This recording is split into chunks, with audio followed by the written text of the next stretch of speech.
Hello students, मैं अंजलि पयाल स्वागत करती हूँ आपका आईसीटी वर्चुअल क्लास में।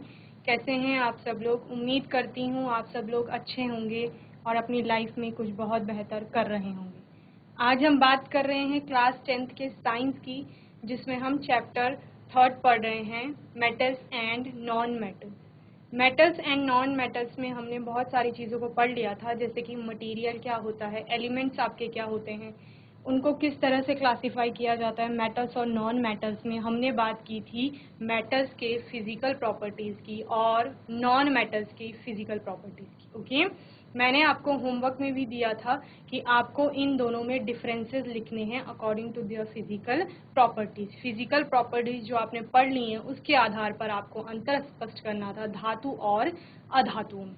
धातु और अधातुओं में अभी तक जितना हमने पढ़ा उसका एक क्विक रिवीजन लेंगे और साथ ही कुछ नई चीजें आज पढ़ेंगे। ओके, आइए चलते हैं। पहले हमने बात की मटेरियल्स की। मटेरियल्स क्या होते हैं? हमने बोला आपके आसपास बहुत सारी वस्तुएं हैं और वो वस्तुएं जिस चीज से मिलकर बनी हुई हैं वही क्या है? मटेरियल है, मैटर है या फिर पदार्थ है। ओके, तो पदार्थ आपका क्या हो सकता है? पदार्थ आपका कुछ भी वो चीज हो सकती है जिससे कोई वस्तु बन रही है। ओके, तो ये आपका पदार्थ हो गया, मटेरियल हो गया। वहीं हमने क्या बात की कि इस मटेरियल की अलग अलग प्रॉपर्टीज होंगी, इसको देखने में ये अलग अलग तरह का दिखेगा और इसी के आधार पर आप क्या बोलेंगे कि ये मेटल्स हो सकता है यानी धातु हो सकती है या फिर क्या हो सकता है?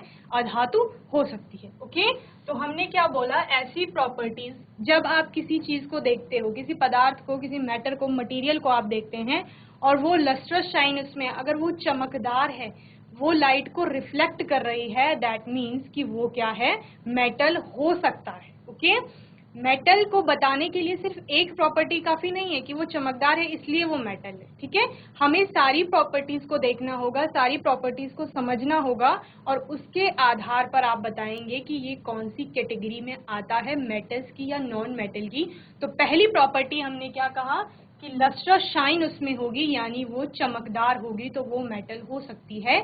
या आप कहेंगे कि मेटल के भौतिक गुणों में पहला गुण हम पढ़ते हैं कि धातुएं जो होती हैं वो चमकदार होती हैं। ओके, दूसरा हमने कहा हार्डनेस, कठोरता की बात हमने की कि जो मेटल्स होते हैं वो कैसे होते हैं? कठोर होते हैं। ठीक है, जनरली कठोर होंगे यानी ज्यादातर मैटर। जब आप जनरली, मोस्टली कहते हैं या सामान्य रूप से कहते हैं तो उसका मतलब होता है कि जितनी धातुएं आप पढ़ रहे हैं उनमें से ज्यादा धातुएं क्या हैं?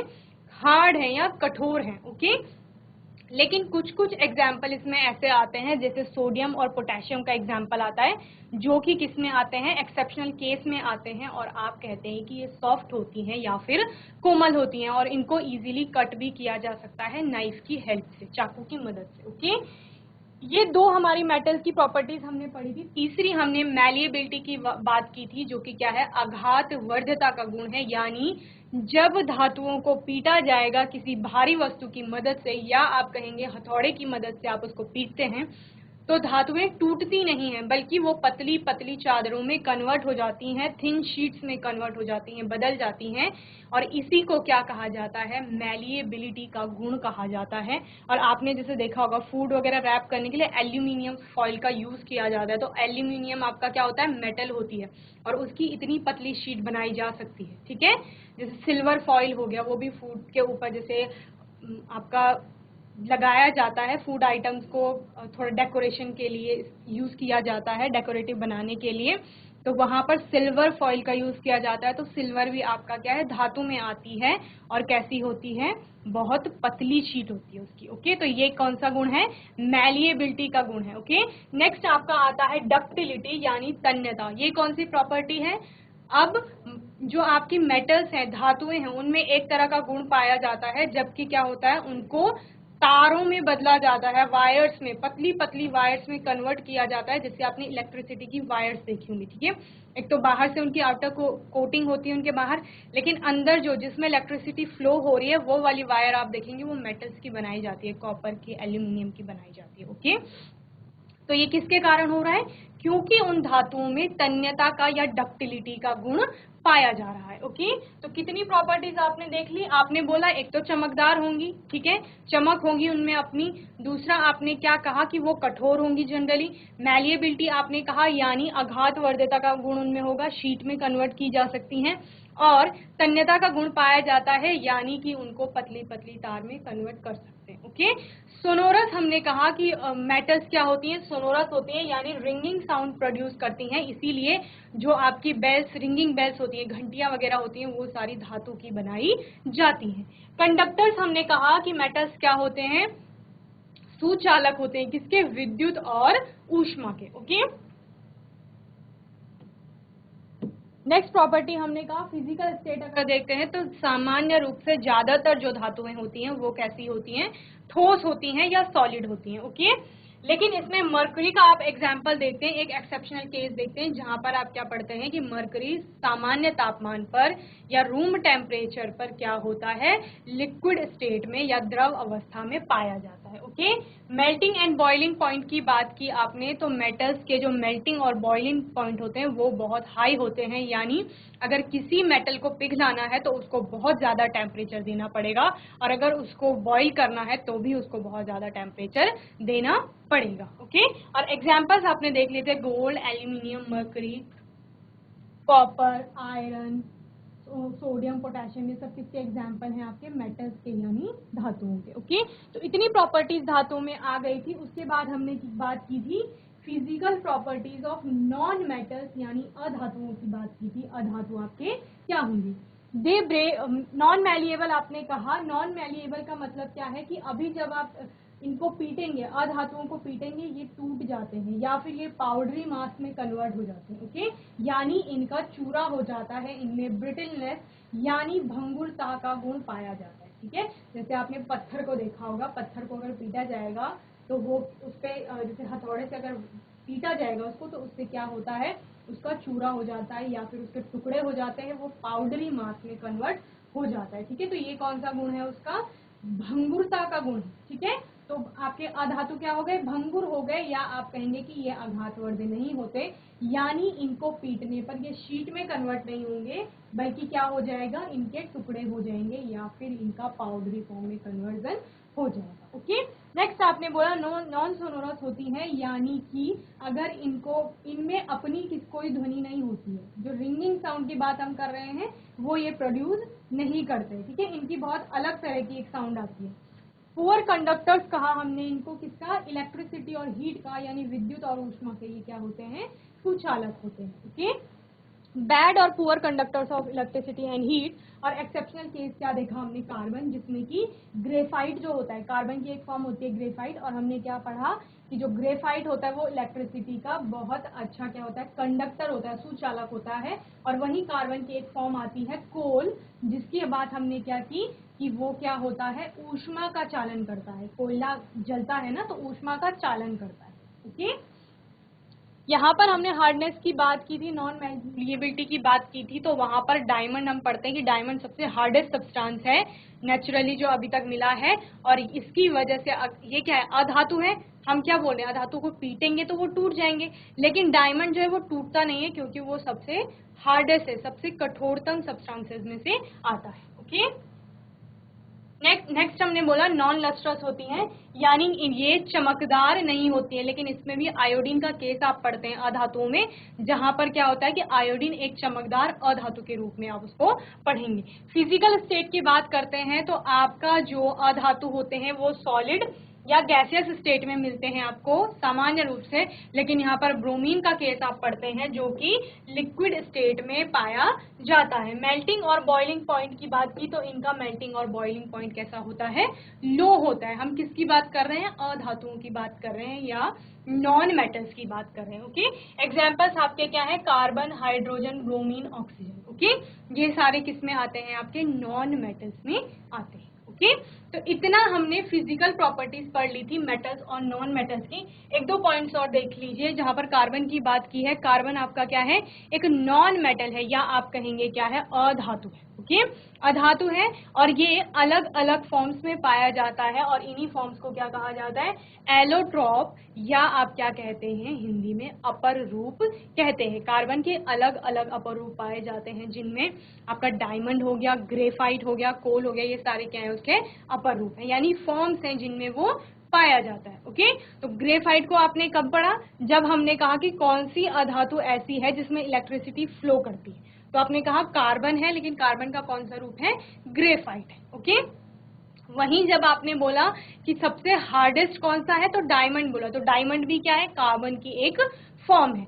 और फिर आपने क्या बोला कि ऊष्मा का चालन कौन सी अधातु करती है, तो आपने कहा कार्बन करती है, और कार्बन की कौन सी फॉर्म करती है, कोल करती है। ओके, तो होपफुली यहाँ तक मैंने आपको एक और बार रिवाइज करवा दिया है धातु के बारे में, अधातु के बारे में। ठीक है, अब आपको जो मैंने होमवर्क में दिया है मैं वो एक बार समझा देती हूँ। ठीक है, मैंने क्या बोला था आपको कि आपको डिफरेंसेस लिखने हैं। डिफरेंसेस क्या होते हैं, अंतर होते हैं, किस किस के बीच में, धातु और अधातु के बीच में, या मेटल्स और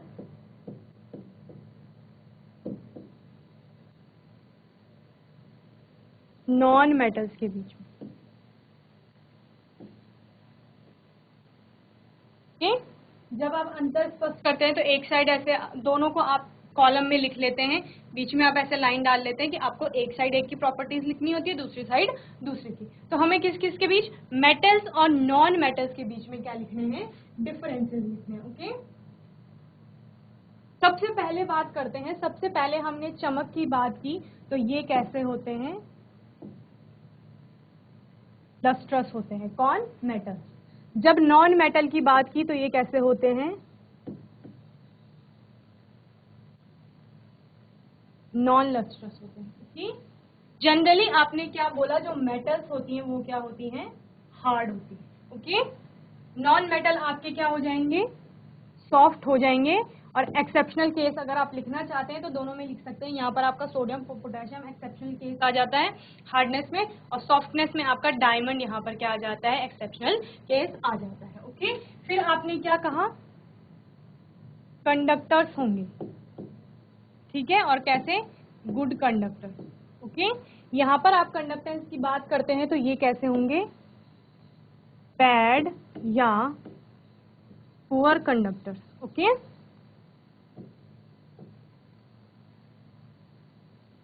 बैड और पुअर कंडक्टर्स होते हैं। ओके, और आपने क्या कहा,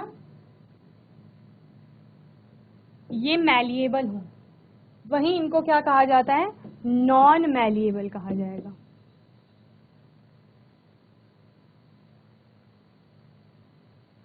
और क्या होती हैं आपकी मेटल्स, इनकी जो फिजिकल स्टेट है वो जनरली क्या होती है, सॉलिड होती है, और यहाँ पर आप Hg यानी मर्करी का एक्सेप्शनल केस दे देते हैं। इनकी जो फिजिकल स्टेट होगी वो क्या होती है, सॉलिड, और गैस हो सकती है, लेकिन लिक्विड स्टेट में आपका क्या आता है, ब्रोमाइन आता है। ओके, इतना आ गया था समझ में। और हमने क्या कहा था, इनके जो मेल्टिंग और बॉइलिंग पॉइंट होंगे, हाई मेल्टिंग और बॉइलिंग पॉइंट होता है। ओके, वहीं इनका मेल्टिंग और बॉइलिंग पॉइंट कैसा होता है, लो होता है। ओके, सोनोरिटी की बात आपने की कि ये कैसे होते हैं, सोनोरस होते हैं, यानी रिंगिंग साउंड प्रोड्यूस करते हैं, और ये कैसे हो जाएंगे आपके, नॉन सोनोरस हो जाएंगे। ओके, इतनी प्रॉपर्टीज आपने देख ली थी, और क्या कौन सी प्रॉपर्टी रह गई, डक्टिलिटी की रह गई, कि ये डक्टाइल होते हैं, कौन, मेटल्स, और आपके नॉन मेटल्स कैसे हो जाते हैं, नॉन डक्टाइल हो जाते हैं।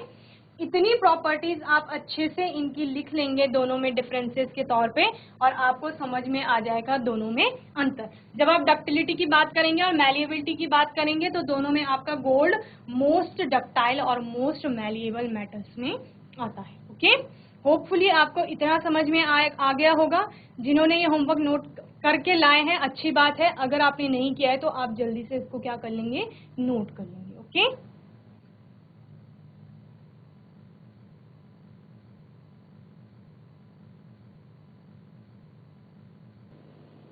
चलिए फिजिकल प्रॉपर्टीज होपफुली बच्चों आपको समझ में आ गया होगा अच्छे से। अगर अभी भी किसी के डाउट्स हैं, किसी के मन में कोई क्वेश्चन है, कोई पॉइंट आपको समझ में नहीं आ रहा है तो आप वो पूछ सकते हैं। ओके, अभी हम आगे चलते हैं और अब हम बात करेंगे केमिकल प्रॉपर्टीज की, यानी रासायनिक गुणों की। रासायनिक गुण आपके क्या होते हैं कि किस तरह से आपका जो मेटल होगा या नॉन मेटल होगा वो किसी भी कंपोनेंट से, किसी कॉन्स्टिट्यूएंट से, किसी अदर पार्टिकल से, किसी अलग कंपाउंड से किस तरह से अभिक्रिया कर रहा है या उसके संपर्क में आने पर क्या हो रहा है, क्या नई चीज बन रही है, वो कैसे रिएक्ट कर रहे हैं, यही सब हम किस में देखेंगे, केमिकल प्रॉपर्टीज में देखेंगे। ओके, तो सबसे पहले आपका आता है केमिकल प्रॉपर्टीज ऑफ मेटल्स, यानी धातुओं के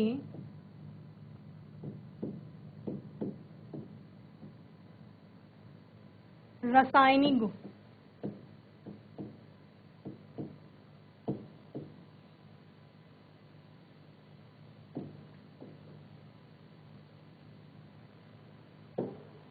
ओके, सबसे पहले आता है आपका question, what happens when metals are burned in air, यानी अगर धातुओं को हवा में जलाया जाएगा तो क्या होगा। हवा में जलाने का मतलब क्या है, हवा में क्या है, ऑक्सीजन प्रेजेंस है, और जब हम जलाने की बात करते हैं, दहन की बात करते हैं, तो वहां पर बात आती है किसकी, ऑक्सीजन की। ठीक है, क्योंकि ऑक्सीजन की प्रेजेंस में ही कंबशन होता है या दहन की प्रक्रिया होती है, आग जलाने की प्रक्रिया होती है।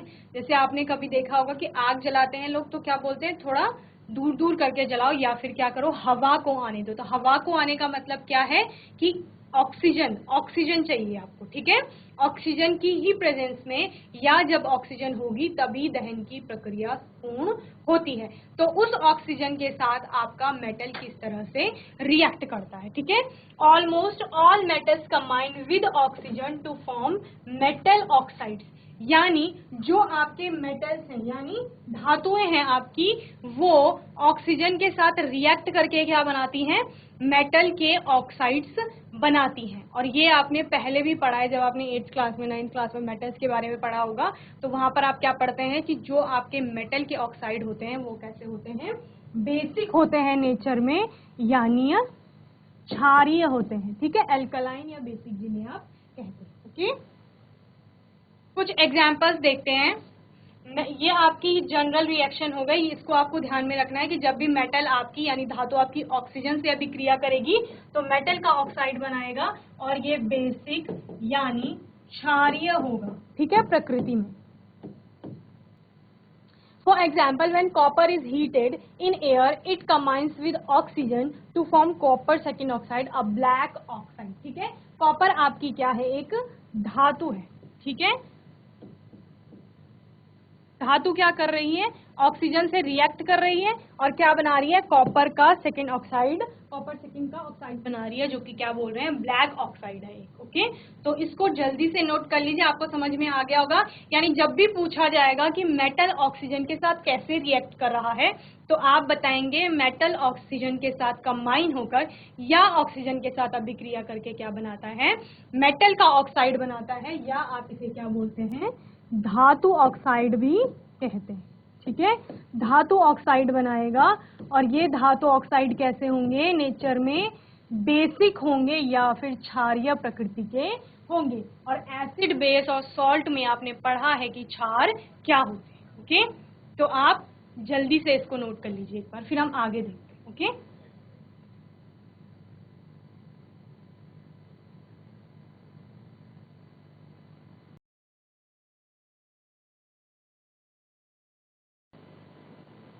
आइए आगे देखते हैं।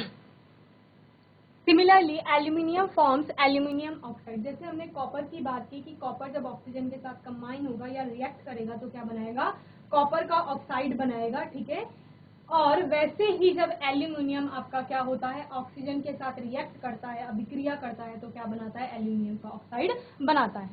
Metal oxide are basic in nature, ये हमने पढ़ा है कि कैसे होते हैं, क्षारीय प्रकृति के होते हैं. But some metal oxide such as aluminium oxide, zinc oxide etcetera show both acidic as well as basic behaviour. यानी क्या कह रहे हैं कि ज्यादातर मेटल ऑक्साइड या धातु के ऑक्साइड तो आपके कैसे होते हैं, बेसिक या क्षारीय प्रकृति के होते हैं. लेकिन कभी कभी कुछ ऑक्साइड आपके, जैसे एल्यूमिनियम का ऑक्साइड हो गया या जिंक का ऑक्साइड हो गया, ये आपको एसिडिक और बेसिक दोनों नेचर शो करते हैं. ओके, इनका बिहेवियर दोनों तरह से देखा जाता है. Such metal oxide which react with both acid as well as basis to produce salts and water are known as amphoteric oxide. यानी amphoteric oxide किन्हें कहा जाएगा, क्या पढ़ा था हमने पहले, हमने बोला कि ये बेसिक होंगे नेचर में. ठीक है, कौन से, मेटल के ऑक्साइड. यानी धातु अगर ऑक्सीजन के साथ अभिक्रिया कर रही है तो जो धातु का ऑक्साइड बन रहा है वो बेसिक बन रहा है. अब आपने एसिड बेस और सॉल्ट में क्या पढ़ा था कि जब कोई एसिड बेस से रिएक्ट करता है तो क्या बनता है, वाटर और सॉल्ट बनता है. ये आपने कौन सी रिएक्शन में पढ़ा था, न्यूट्रलाइजेशन रिएक्शन या उदासीनीकरण अभिक्रिया, जिसमें आपने कहा कि एक अम्ल एक क्षार के साथ अभिक्रिया करेगा तो लवण और जल बनाएगा. हमने क्या बोला कि मेटल का जो ऑक्साइड है वो बेसिक है या क्षारीय प्रकृति का है. ठीक है, तो क्षार आपका किससे अभिक्रिया करेगा, अम्ल से अभिक्रिया करेगा अगर, तो क्या बनाएगा, लवण बनाएगा और साथ में क्या बनेगा, जल बनेगा. ठीक है, तो ये क्षार आपका क्या हो गया, ये यही धातु का ऑक्साइड है, मेटेलिक ऑक्साइड है, जिसे हम कह रहे हैं कि ये क्षारीय प्रकृति का होगा. लेकिन अभी हमने किसकी बात की, हमने एम्फोटेरिक की बात की, एम्फोटेरिक ऑक्साइड. तो एम्फोटेरिक ऑक्साइड कौन से हैं, ऐसे मेटल्स के ऑक्साइड जो क्षारीय प्रकृति के साथ साथ अम्लीय प्रकृति में भी बिहेव कर रहे हैं या शो कर रहे हैं. ठीक है, यानी उनमें दोनों टाइप की प्रकृति पाई जाएगी. तो अब ये क्या करेंगे, जब ये अम्लीय भी है क्षारीय भी है, तो जब ये क्षारीय होंगे, कौन से, एम्फोटेरिक ऑक्साइड, ये अगर क्षार के साथ अभिक्रिया करेंगे, किसकी बात कर रही हूँ, एम्फोटेरिक ऑक्साइड की बात कर रही हूँ, यानी जो मेटल के ऑक्साइड हैं जो क्षारीय प्रकृति के भी हैं और अम्लीय प्रकृति के भी. तो ये अगर ये क्षार के साथ अभिक्रिया करेंगे तब भी लवण और जल बनेगा, सॉल्ट प्लस वाटर बनेगा. और अगर ये आपके अम्ल के साथ अभिक्रिया कर रहे हैं तब भी लवण और जल बनेगा. क्यों, क्योंकि ये दोनों तरह से बिहेव कर रहे हैं. तो आपको इतना समझ में आ गया होगा, मैंने क्या कहा कि ऑक्सीजन के साथ मेटल अभिक्रिया करेगी, धातु अभिक्रिया करेगी और क्या बनेगा, धातु का ऑक्साइड बनेगा जो कि क्षारीय प्रकृति का होगा सामान्य रूप से. लेकिन हमने कुछ कुछ धातुओं की बात की कि जब उनके ऑक्साइड बनते हैं, यानी वो धातु जब ऑक्सीजन के साथ अभिक्रिया करेगी तो जो उनके ऑक्साइड बनेंगे वो क्षारीय और अम्लीय दोनों तरह की प्रकृति दिखाते हैं. तो आपके जब ऐसे जो भी आपके क्या हैं धातु के ऑक्साइड है उनको एम्फोटेरिक ऑक्साइड नाम दिया गया और साथ ही क्या बोला कि वो क्षार के साथ अभिक्रिया करके भी लवण और जल बनाएंगे और आपका अम्ल के साथ अभिक्रिया करके भी लवण और जल बनाएंगे. वहीं जो आपके नॉर्मल मेटल ऑक्साइड हैं जो बेसिक प्रकृति के हैं या जो क्षारीय प्रकृति के हैं वो सिर्फ अम्ल के साथ अभिक्रिया करके ही क्या बनाएंगे, लवण और जल बनाएंगे या उदासीनीकरण अभिक्रिया का पार्ट होंगे. ठीक है, तो होपफुली आपको इतना समझ में आ गया होगा. इसको भी नोट कर लीजिए, एम्फोटेरिक ऑक्साइड्स क्या होते हैं ये भी नोट कर लीजिए जल्दी से. ओके, किसी का कोई भी क्वेश्चन है, कोई भी डाउट है तो आप पूछ सकते हैं. ओके,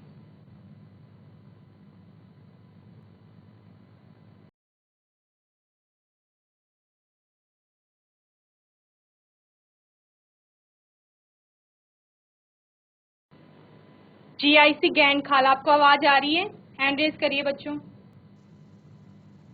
GIC जोशीमठ, आवाज आ रही है आपको बच्चों, जितना अभी पढ़ाया आपको समझ आया है, समझ आया है तो हैंड रेज करिए. GIC गैंड खाल, GIC जोशीमठ. ओके, किसी का कोई डाउट है, कोई क्वेश्चन है तो आप हैंड रेज करके क्वेश्चन करिए. कोई डाउट है किसी का, नहीं है। जितना भी आज पढ़ाया गया, हमने धातु की बात की, धातु क्या होंगी, चमकदार होंगी, कठोर होंगी, ठोस अवस्था में जनरली पाई जाएंगी। आपने इसमें एक्सेप्शनल केस देखा मरकरी का कि वो लिक्विड स्टेट में मिलता है रूम टेम्परेचर पे। आपने कहा धातु मैलिएबल होगी यानी आघात वर्धे होगी, जब उसको पीटा जाएगा तो वो पतली पतली शीट में कन्वर्ट हो जाएगा। वहीं आपने क्या कहा कि ये गुड कंडक्टर्स होती हैं इलेक्ट्रिसिटी और हीट की। ओके, इसके साथ साथ आपने कहा डक्टिलिटी का, सोनोरिटी का गुण इनमें पाया जाता है। और ठीक इसके विपरीत आपके क्या हो जाते हैं, अधातुएं हो जाती हैं यानी नॉन मेटल्स हो जाती हैं, जो कि बैड और पुअर कंडक्टर्स होती हैं इलेक्ट्रिसिटी और हीट की, जिसे आप कुचालक कहते हैं। साथ ही क्या कहा आपने कि ये आघात वर्धे नहीं होंगी, चमकदार नहीं होंगी, तन्य नहीं होंगी, और साथ ही ये कैसी होंगी, सॉलिड और गैसियस स्टेट में मिलेंगी, जहां पर आपने लिक्विड स्टेट में ब्रोमीन को देखा। और क्या कहा, जनरली सॉफ्ट होंगी। आपका जो डायमंड है वो इसका एक्सेप्शनल केस होता है। ओके, इतनी चीजें आपने धातु और अधातु में पढ़ी। वहीं एक केमिकल प्रॉपर्टी पढ़ी धातु की, जो हमने आज नया टॉपिक स्टार्ट किया, केमिकल प्रॉपर्टीज ऑफ मेटल, जिसमें आपने ऑक्सीजन के साथ उनकी अभिक्रिया की बात की कि क्या बनेंगे, धातु के ऑक्साइड्स बनेंगे, जो कि जनरली कैसे होंगे, बेसिक होंगे नेचर में। लेकिन कुछ कुछ धातु के ऑक्साइड ऐसे होते हैं जो अम्लीय और क्षारीय दोनों प्रकृति के होते हैं, और इनको क्या कहा गया, एम्फोटेरिक ऑक्साइड्स कहा गया, जो कि अम्ल और क्षार दोनों के साथ अभिक्रिया करेंगे। और ये अभिक्रियाएं कैसे होंगी, न्यूट्रलाइजेशन रिएक्शन की तरह होंगी, यानी इनका जो प्रोडक्ट बनेगा, उत्पाद बनेगा, वो क्या होगा, लवण और जल होगा। ओके, तो इतना हमने धातु और अधातुओं में पढ़ लिया है। होपफुली आपको यहाँ तक अच्छे से समझ में आ गया होगा। अभी भी किसी बच्चे के कोई डाउट है, कोई क्वेश्चन है, तो वो आप पूछ सकते हैं। तब तक के लिए आईसीटी वर्चुअल क्लास से जुड़ने के लिए धन्यवाद।